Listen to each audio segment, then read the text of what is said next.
hormati Ketua DPRD Kabupaten Karawang atau yang mewakili,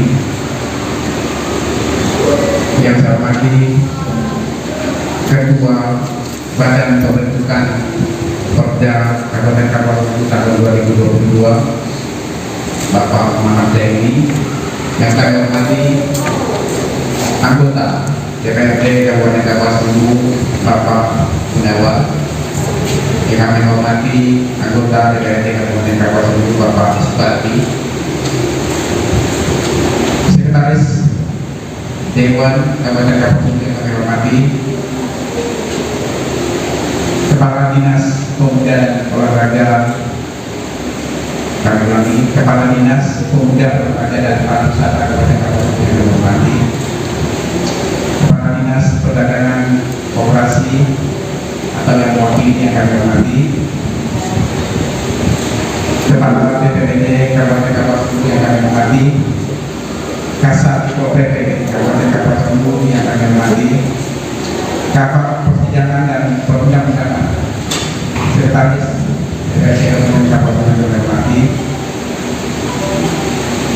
Kapolsek Badau yang kami hormati, dan Ramil dan Satgas Pantas Penunjuk Amin 19 Kodani yang diwakili oleh Pasiter yang kami hormati, Kepala PLN Badau, Kepala Bea Cukai PLN Badau yang kami hormati atau yang mewakili, para Kades Sekecamatan Badau yang kami hormati, Ketua DPD Sekecamatan Badau yang kami hormati, Ibu Kepala Puskesmas Badau yang kami hormati, para tokoh pemuda, tokoh agama, temenggung, partai, para pelaku usaha UKM, para pedagang pasar, pedagang kaki lima, Bapak dan Ibu para tamu undangan yang tidak bisa kami sebutkan satu persatu yang berbahagia. Di kesempatan ini pula tentunya dalam sosialisasi raperda hak inisiatif DPRD Kabupaten Karawang tahun 2022 ini hasilnya nanti tentunya kita juga yang akan menjalankan, tentunya hasilnya mudah-mudahan menjadi yang terbaik untuk kita semua. Karena kami juga dalam kesempatan ini mengundang semua lapisan, baik itu dari pemerintah kecamatan, CIQ yang ada di PLN Badau, kepala desa, tokoh masyarakat, pelaku usaha, semuanya alhamdulillah dari yang kami undang, kami lihat di sini 80% hadir dari kami. Ya, artinya rekan-rekan semuanya, ya Bapak dan Ibu semuanya sangat tertarik dengan apa yang kita lakukan pada pagi ini. Juga kami mengucapkan terima kasih yang sebesar-besarnya. Pada kesempatan ini juga kami langsung bertatap muka dengan para wakil kita, para wakil yang membuat rancangan ini di DPRD dan akan mensosialisasikan kepada kita. Jadi Bapak Ibu sekalian bisa langsung bertanya, langsung menyampaikan kepada bapak-bapak kita yang terhormat yang ada di depan. Dari KPP dan rekan-rekan semuanya dalam acara yang diselenggarakan pada pagi hari ini, kami mohon maaf yang sebesar-besarnya. Sebagai manusia tentunya kami tidak menghindari salah dan dosa. Ketua Badan Pembentukan Peraturan Daerah DPRD Kabupaten Kapuasulu sekaligus membuka kegiatan sosialisasi pada hari ini kepada Bapak MJ SPDI dengan hormat disilakan. Bismillahirrahmanirrahim. Assalamualaikum warahmatullahi wabarakatuh. Selamat pagi dan salam sejahtera untuk kita semua. Adil katalinu batul min kak saluga pasengan kak cibat. Yang kami hormati Ketua DPRD atau yang mewakili, mohon maaf ketiga unsur pimpinan tidak bisa hadir karena banyak berbagi kegiatan. Jadi beliau-beliau tidak bisa hadir mengikuti kami. Kawan anggota DPR Pak Munawar, Pak Soekardi, dan beliau juga masuk ke anggota Kapolda Kabupaten Kapuasulu. Sekretaris DPRD yang selalu setia ikut bersama kami dari awal rancangan pembuatan peraturan daerah sampai hari ini, yang kami hormati dan yang kami banggakan, beserta rombongan. Ini lumayan banyak rombongannya, termasuk yang di samping kanan saya, yang kami hormati dan yang kami banggakan.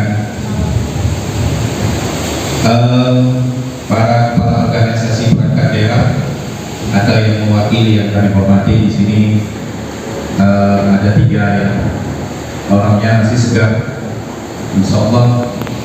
Dari 3 perda ini nanti akan lebih khusus ditangani oleh beliau-beliau ini. Jadi kalau Bapak Ibu nanti ketika prakteknya, carilah 3 orang ini. Yang kami hormati Pak Camat, atau yang mewakili Pak Sekjam, orangnya lumayan muda, energik, dan insya Allah baik hati, beserta Gopincam. Saya tidak bisa sebut satu persatu dengan alhamdulillah cukup banyak yang hadir. Seluruh tamu undangan yang kami hormati di sini, tadi sudah disebut Pak Kepala Desa, 80% lebih semuanya hadir. Kalau saya sebut satu persatu nanti terlalu banyak memakan waktu. Bapak Ibu hadirin beserta rombongan kami dari Kabupaten Kapuasulu yang insya Allah akan dirahmati oleh Allah Subhanahu wa Ta'ala. Pertama, mari kita panjatkan puja dan puji syukur kepada Allah Subhanahu wa Ta'ala, Tuhan yang Maha Esa, atas keberkahan pada hari ini. Saya dan kawan-kawan mungkin termasuk jarang kepada. Jadi hari ini adalah suatu nikmat yang luar biasa.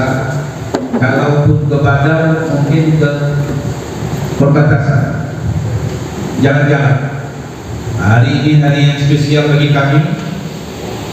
Kenapa Bapak Perda memilih Badar? Ya, itu sangat penting bagi kami melihat potensi 3 perda ini. Maka dipilihlah Badau, karena memang Badau daerah yang strategis dan berdekatan dengan negara tetangga, yang mana sudah di tangan Bapak Ibu sekalian.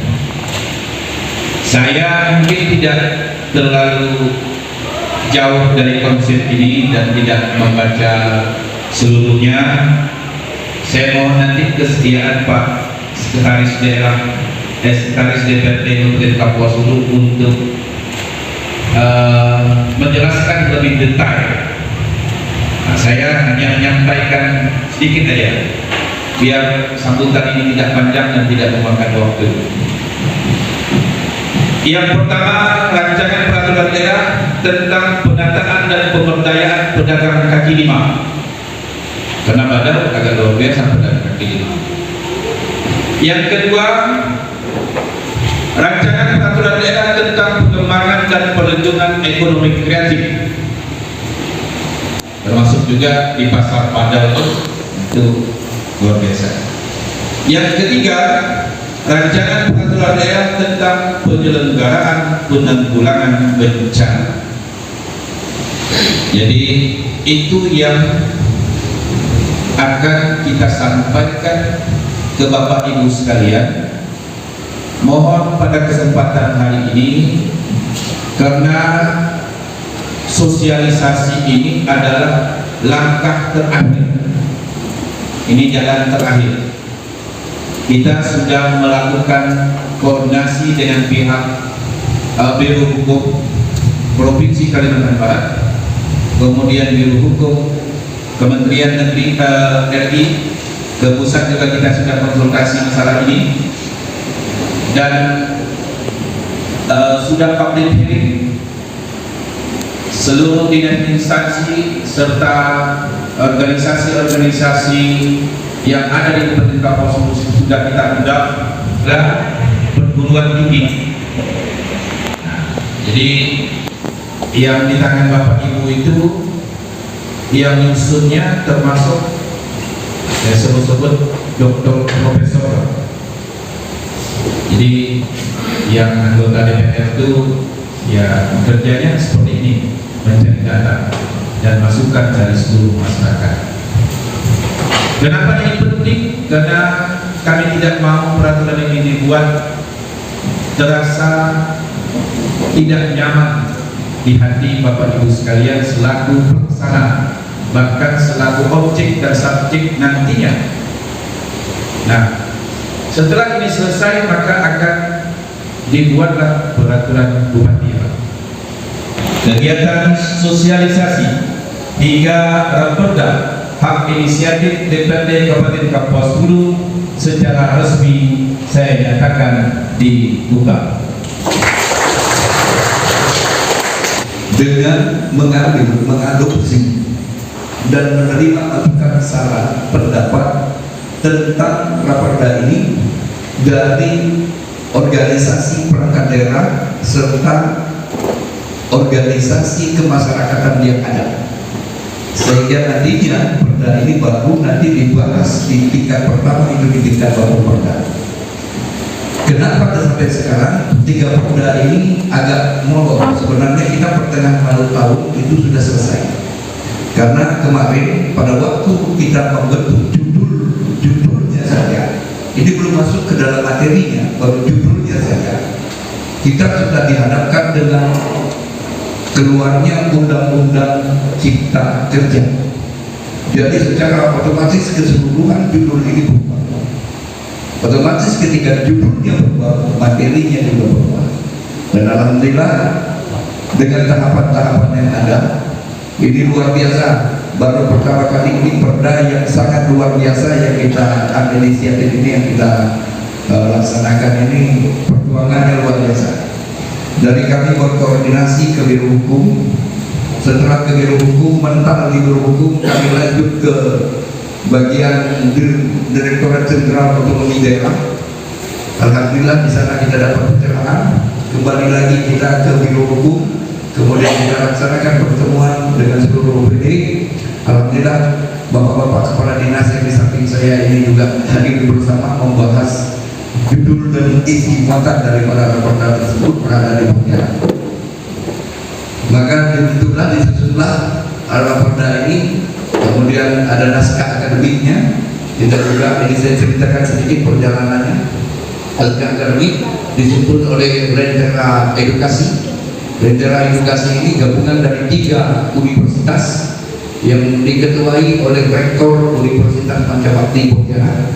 Kemudian di situ banyak sekali dosen-dosen, baik itu dari Universitas Pancabakti, kemudian Universitas Tanjung Pura dan Universitas Muhammadiyah. Setelah dilaksanakan fokus group discussion dan public hearing, maka perda ini langsung kita perbaiki kembali tentang pemberdayaan pedagang dan pelindung. Mungkin saya mengambil yang di bawah dulu, yaitu perlindungan. Melihat dari konsep yang dipaparkan secara tersisa oleh Bapak tadi, kami juga semakin optimis apakah peraturan daerah ini mengakomodir dan apa ini berpihak kepada kita semua. Lalu kemudian kalau kita bicara soal perlindungan, di sini kan tadi dipilih di Kecamatan Badau, mengapa dipilih untuk ada sosialisasi ini? Mungkin Kecamatan Badau pada lebih kalau dibanding dari 4 kecamatan lainnya yang ada di perbatasan. Lalu dalam peraturan itu, karena kami tidak bisa menyimak secara sama dan secara singkat dengan kami berundang. Nah, dengan lupa juga kita dapat memberikan perlindungan kepada warga perbatasan yang berbatasan langsung. sehingga itu nanti ada turunannya di Perda Kabupaten Kepulauan Seribu. Karena menurut kami dari tahun ke tahun problem dinamika untuk perbatasan pertama kami yang tinggal di pintu karena depan ini selalu mengalami satu masalah. Takut ke depan kalau tidak ada payung hukum acuan kita nanti bisa menjadi makin besar. Misal contoh, kalau kita bicara perdagangan ini kan yang bersangkut paut dengan aktivitas luar negeri, kira-kira. Lalu kalau kita melihat hidup kan butuh konsumsi kebutuhan pokok. Nah, persoalan kami membeli barang segala itu mohon diatur juga di pertanyaan apakah menjadi perlu atau surat edaran agar kami ini tidak terlalu. Misalnya warga perbatasan atau warga Kabupaten Kepulauan Seribu bisa membeli dalam limit kuantitas begini, ini tidak jatuh. Ini tidak menyangkut pedagang, tapi menyangkut itu tata warga. Itu nanti ini secara garis besar nanti bapak-bapak yang memang membidang ini bisa mengambil seperti apa. Itu satu. Karena kebutuhan hidup itu ada yang bisa kami dapatkan di sini, ada yang tak bisa dapatkan di sana. Maka kami nanti tidak tarik-menarik, tidak menuding, tidak skak di antara instansi vertikal yang ada seperti beberapa waktu lalu yang sangat merasakan berat dan masyarakat. Cuma kalau yang diatur dalam peraturan daerah, saya rasa itu bisa membuat suatu iklim yang lebih kondusif. Di internet itu seperti itu salah satu contohnya. Kemudian ada juga kearifan lokal yang sudah masuk kita, yaitu tenun sidang. Kemudian ada beberapa hal lagi. Barangkali di sini ada program-program unggulan yang harus masuk di data hak kekayaan intelektual. Misalnya di sini ada anyaman atau apa segala. Nah ini bisa masuk. Anyaman seperti ini bisa masuk seperti hak kekayaan intelektual. Tapi kalau data sudah menyangkut mengenai semacam relokasi atau relokasi daripada PSK, ini sudah tidak masuk dalam perda ini. Jadi nanti akan ada hal-hal yang lain. Itu masalah keterlibat umum, itu masalah hukum nantinya. Perdagangan termasuk dengan Pak Jago, saya tahu benar dengan beliau karena sering ketemu. Waktu dulu saya masih sering ke Bandar ini, sekarang aja udah lama nggak pernah ke Bandar lagi. Mengenai perdagangan tentunya kita di sini skop daerah, bukan skop internasional. Skop internasional itu sudah ada payung hukumnya masing-masing. Nah, hukum daripada skop internasional, perdagangan internasional, walaupun kita jual beli barang hanya sekedar melintasi kapal batas, itu sudah masuk ke perdagangan internasional namanya. Apakah nanti akan ada aturan dan sebagainya, kita belum mempelajari tentang peraturan presiden maupun undang-undang tentang perdagangan internasional ini.